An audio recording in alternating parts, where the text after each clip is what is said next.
राजेश अपने कमरे में गहरी नींद में सोया हुआ था। अचानक ही उसके कमरे में कोई आता है जिसकी दोनों आंखें ही नहीं होती। गले में उसके एक निशान था।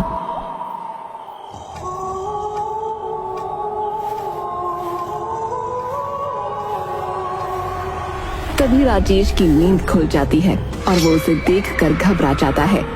वो बोलना चाहता था लेकिन कुछ भी बोल नहीं पाया और उठने की कोशिश करने पर भी नाकामयाब रहा। तभी वो साया उसकी गर्दन पकड़कर उसे हवा में उठा देता है। राजेश पसीने से लथपथ था। वो साया उसे एकदम से नीचे पटक देता है।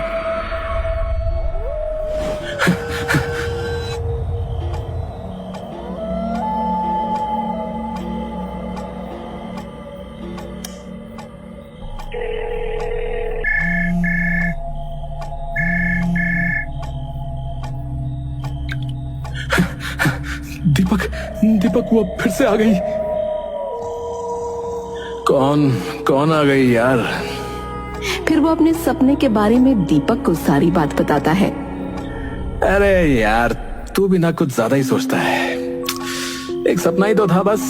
अब सो जा चुपचाप यार, और मुझे भी सोने दे यार।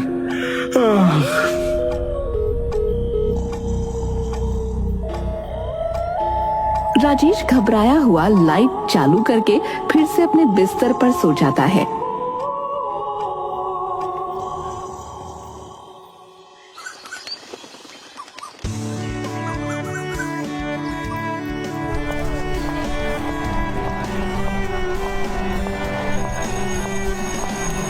हे गाइस, तुमने सुना सोनम कहीं नहीं मिल रही?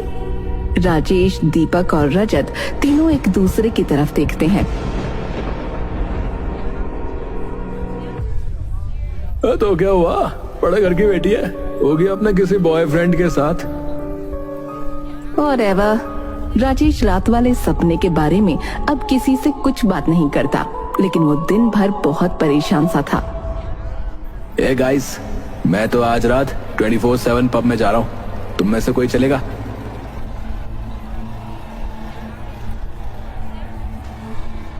नहीं, मुझे आज थोड़ा काम है, फिर कभी देखते हैं।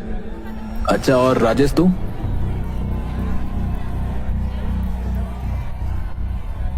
राजेश तो पहले से ही डरा हुआ था।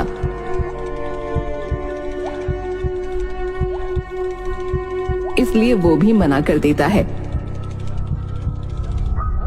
नहीं, मैं नहीं चल रहा, और वैसे भी मेरी तबीयत भी ठीक नहीं लग रही है यार। वाह डूड, तू अभी भी कल वाले सपने से परेशान है? क्या होगा तेरा?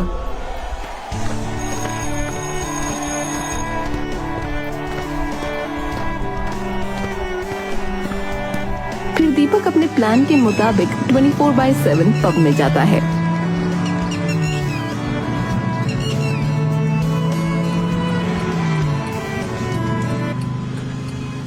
वहां पर उसे एक बहुत ही खूबसूरत लड़की दिखती है। Can we dance? या श्योर। फिर दोनों डांस करने लगते हैं। दीपक मन ही मन खुश हो रहा था। दीपक नशे में बहुत धुत हो चुका था। फिर वो रात को 3 बजे अपने घर के लिए निकलता है। पार्किंग में उसे वही लड़की दिखती है जिसके साथ वो डांस कर रहा था।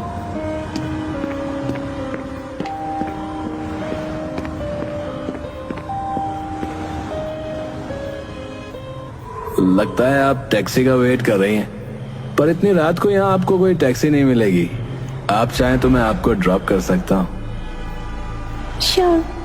फिर दीपक और वो लड़की घर जाने के लिए गाड़ी में बैठ जाते हैं। लड़की कुछ नहीं बोलती और एक टक लगाकर बाहर देखती रहती है। दीपक बार बार उससे बात करने की कोशिश करता है। वैसे आपका घर कहाँ है? शिवाजी नगर। फिर गाड़ी एक सुनसान रोड पर आ जाती है। आपका नाम क्या है और आपके घर में कौन कौन है? बोला ना, चुप चल। उसका चेहरा देखकर दीपक बहुत ही ज्यादा घबरा जाता है, क्योंकि उसका चेहरा बिल्कुल वैसा ही था जैसा राजेश ने अपने सपने में देखा था। तुम?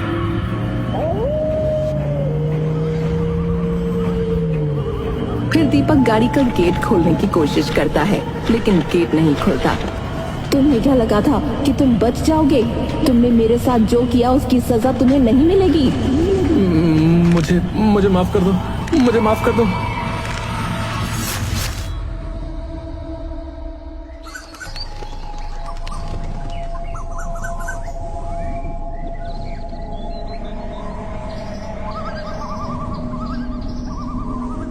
अगले दिन पुलिस, राजेश और रजत उसी जगह होते हैं जहां पर दीपक की मौत हुई थी। राजेश दीपक की लाश को देखकर बहुत डर जाता है, क्योंकि दीपक की लाश बिल्कुल वैसी ही हो गई थी जैसा उसने सपने में देखा था। दीपक की दोनों आंखें निकाल दी गई थीं और उसके गले पर भी वैसा ही निशान था जैसा उसने सपने में उस साय का देखा था। रजत, इसकी लाश बिल्कुल मेरे सपने में जैसा मैंने साया देखा था उसी के जैसे लग रही है यार। रजत भी थोड़ा घबरा जाता है। क्या बात कर रहा है? मैं सच कह रहा हूँ यार, हो सकता है कि वो हमसे बदला ले रही है। राजेश की बात सुनकर रजत भी डरा हुआ था।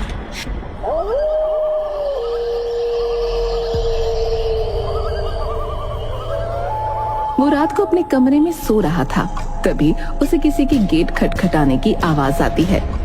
रजत की आंख खुल जाती है और वो घबरा जाता है। इतनी रात को कौन होगा?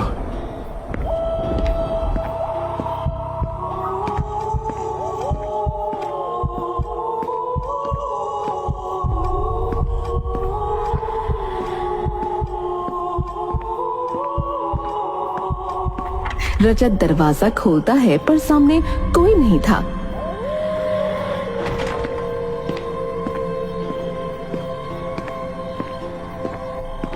फिर रजत अपने कमरे में चला जाता है। तब कमरे की लाइट बंद थी। अरे ये लाइट तो मैं चालू करके गया था, बंद कैसे हो गई? खैर, वैसे भी मैं कहां लाइट चालू करके सोऊंगा। फिर वो जाकर अपने पलंग पर सो जाता है।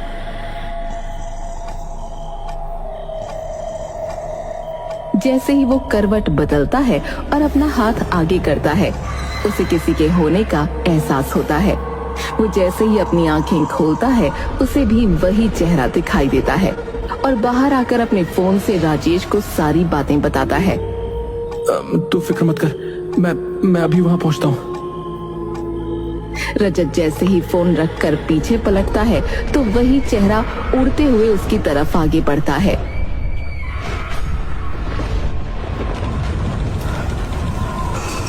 पूरे घर की लाइट बंद चालू होती हैं।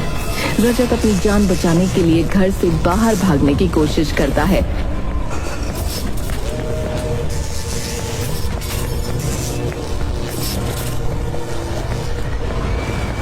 फिर वो साया जाकर रजत को हवा में उठाकर नीचे पटक देता है। मुझे मत मारो, मुझे छोड़ दो प्लीज। मैंने भी तुम लोगों से ऐसे ही भीख मांगी थी, पर तुमने मेरी बात नहीं मानी। अब मैं तुम्हारी बात क्यों मानूं? फिर रजत पास ही चल रही अंगीठी में से एक लकड़ी निकालता है और साय के सामने कर देता है।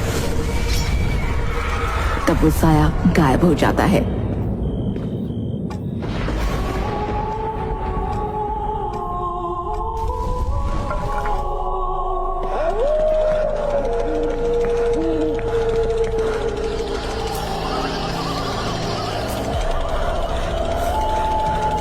थोड़ी दूर भागने पर वो साया फिर उसके सामने आकर खड़ा हो जाता है। रजत को भी मार दिया जाता है। इतने में ही राजेश भी वहां पहुंच जाता है और रजत को मरते हुए देखता है।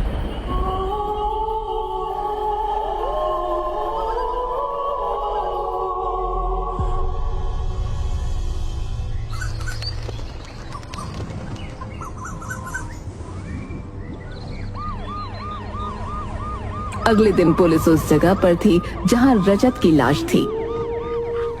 बड़ी ही अजीब बात है सर, कुछ दिनों पहले इसके दोस्त की भी ठीक इसी तरह से मौत हुई थी, और अब ये भी। बात तो सोचने वाली है, पर एक हफ्ते में दो मौत, यह बहुत अजीब बात है ना? कहीं ये किसी सीरियल किलर का तो काम नहीं? नहीं रे शर्मा, बात तो कुछ और ही है।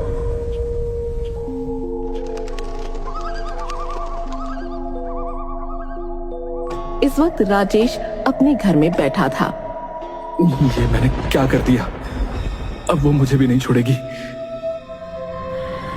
तभी कोई उसके घर का दरवाजा खटखटाता है। राजेश बहुत जोर से डर जाता है। फिर वो धीरे धीरे जाकर दरवाजा खोलता है।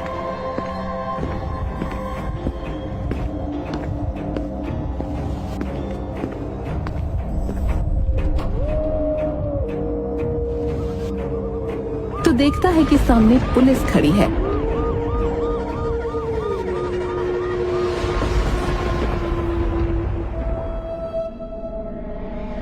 हाँ भाई, आप बहुत घबराए हुए लग रहे हो, कोई बात है क्या? सर, जिसके दो दोस्त चल बसे हो उसके लिए इससे बुरी बात और क्या हो सकती है? मिस्टर राजेश, जैसे उस खूनी ने आपके दोनों दोस्तों को मार डाला ना, मुझे डर है कि कहीं उसका अगला शिकार तुम ना बन जाओ। मुझे बचा लीजिए, वो खूनी नहीं है, वो एक साया है जो हमें मारना चाहता है। क्या बात है? मुझे पूरी बात बताओ। फिर राजेश पुलिस को सारी बात बताता है।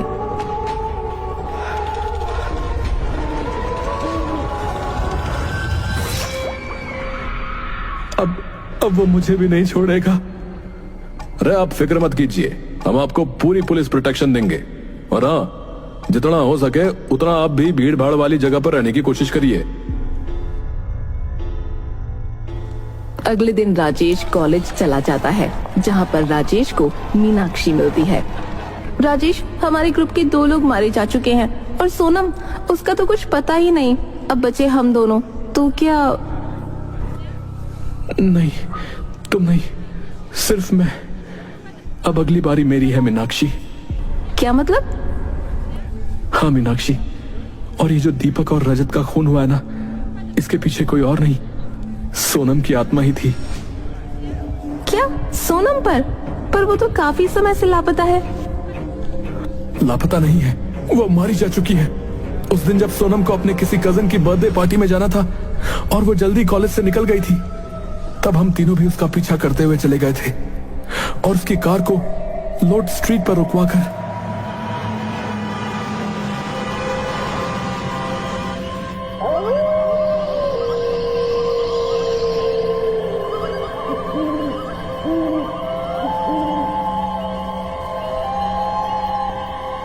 क्या हुआ दीपक, तुम तीनों यहाँ?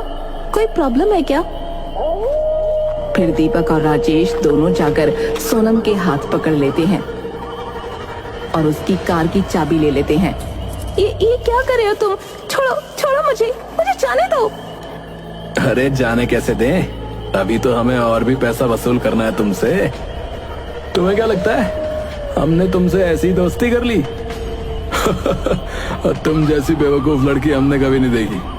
हम तब से तुम्हारे पैसों पर रोज पार्टियां करते थे, पर तुम अपने पैसे पानी की तरह हम पर उड़ा रही थी। अब जितने भी पैसे हैं तेरे पास दे दे मुझे। मैं तुम्हारी पुलिस में कंप्लेंट कर दूंगी। अरे पुलिस में कंप्लेंट तब करेगी ना जब तू बचेगी।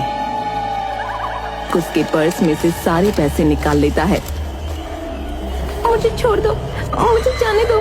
तुम्हें जो चाहिए था तुमने वो ले लिया, मुझे जाने दो। हाँ, अगर अब तुम्हें जाने दिया तो तुम जाकर पुलिस को हमारे बारे में बता दोगी। जाने दे तुम्हें, ये तो अभी शुरुआत है। तुम्हारी आंखें बहुत सुंदर है, इसके हमें काफी पैसे मिल जाएंगे। नहीं प्लीज मुझे जाने दो, प्लीज मुझे जाने दो। फिर राजेश अपने दोनों दोस्तों के साथ उसकी दोनों आंखें निकाल लेते हैं।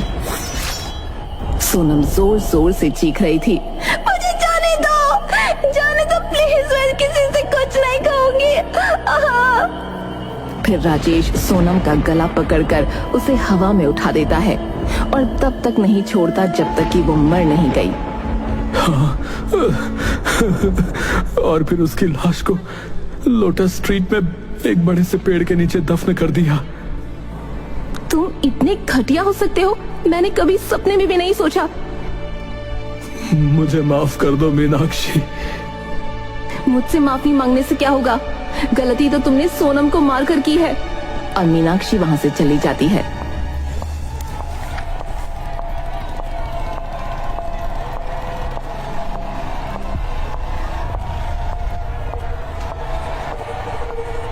फिर राजेश भीड़ में रहने की कोशिश करता है। वो रात को घर भी नहीं जाता और एक पब में चला जाता है।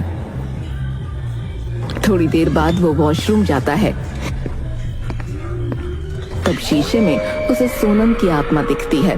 वो पीछे पलट कर देखता है तो वहां कोई नहीं था। जैसे ही वो वॉशरूम से बाहर निकलने की कोशिश करता है, वो लॉक्ड हो जाता है। फिर धीरे धीरे बेसिन से पानी टपकने की आवाज आती है। राजेश जैसे ही पीछे पलट कर देखता है तो वहां सोनम की आत्मा खड़ी थी। राजेश पसीने में पूरा भीग चुका था। सोनम, सोनम मुझे माफ कर दो, मुझे जाने दो, मुझसे बहुत बड़ी गलती हो गई। गलती हो गई? तू कहता है तुझसे गलती हो गई? अरे गलती मुझसे हुई थी जो मैंने तुम जैसों को अपना दोस्त माना। तुमने मुझे मारने से पहले एक बार भी नहीं सोचा और मुझे पैसों के लिए मार डाला। फिर सोनम उसकी एक आंख निकाल लेती है। राजेश दर्द से तड़पता है। ऐसे ऐसे ही निकाली थी ना तुमने मेरी आंखें? मुझे माफ कर दो सोनम, मुझे माफ कर दो। फिर उसका गला पकड़कर हवा में उठा देती है और तब तक नहीं छोड़ती जब तक कि वो मर नहीं जाता। इस वक्त मीनाक्षी अपने घर में किताब पढ़ रही थी। अचानक ही बहुत जोर की हवाएं चलने लगती हैं और किताब नीचे गिर जाती है। तो उसे सोनम की आत्मा दिखाई देती है। वो उसे देखकर बहुत डर जाती है।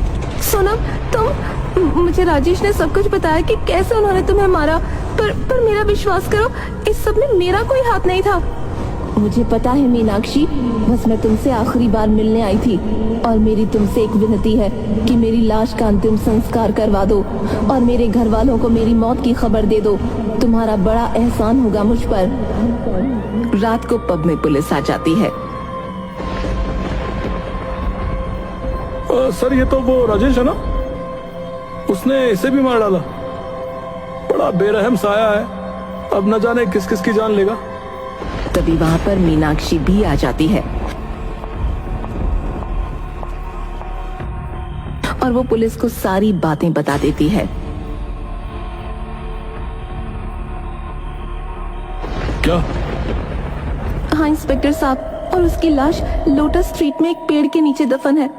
फिर मीनाक्षी सोनम के घर वालों को भी उसकी मौत की खबर देती है और सभी मिलकर उसका अंतिम संस्कार करते हैं।